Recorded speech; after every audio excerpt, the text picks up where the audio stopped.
আসসালামু আলাইকুম, সবাই কেমন আছেন? আশা করছি আপনারা সবাই অনেক ভালো আছেন। আলহামদুলিল্লাহ আমি অনেক ভালো আছি। তো আজকে আমি আমার সারাদিনের খাওয়া দাওয়ার রিভিউটি আপনাদের সঙ্গে শেয়ার করছি। ফার্স্টেই সকালে আমি ব্রেকফাস্ট করে নিচ্ছিলাম। আর সকালে ব্রেকফাস্টে ছিল পরোটা এবং ডিম পোচ। পরোটা এবং ডিম পোচ আমার ভীষণই পছন্দের খাবার। দেন আমি খেয়েছিলাম 11টার দিকে ডালপুরি। আর এই ডালপুরিটা অনেক মজা ছিল, আমার এই ডালপুরিটা ভীষণই পছন্দের। দেন আমি দুপুরবেলা লাঞ্চ করছিলাম।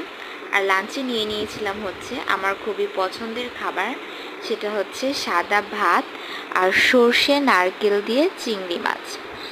সর্ষে বাটা এবং নারকেল কোড়া দিয়ে রান্না করা এই চিংড়ি মাছটা খেতে এত মজা হয়। এটা একটু ঝাল ঝাল করে রান্না করলে খুবই ভালো লাগে খেতে। আর আমার আম্মু এই রান্নাটা খুবই ভালো করে।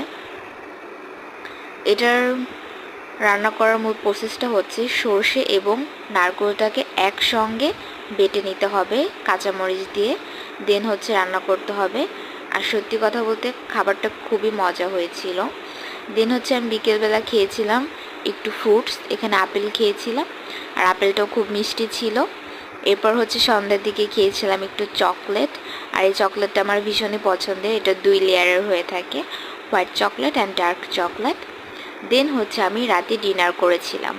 আর রাতে ডিনারে ছিল একদম গরম সাদা ভাত আর সাথে ছিল ইলিশ মাছ ভাজা। আমাদের বাড়িতে অধিকাংশ সময় রাতের দিকে ইলিশ মাছ নিয়ে আসা হয়। আর একদম মাছ আনবার সঙ্গে সঙ্গে কেটে ধুয়ে পরিষ্কার করে গরম গরম ইলিশ মাছ ভাজা আর ভাত। আর সঙ্গে থাকে ডাল।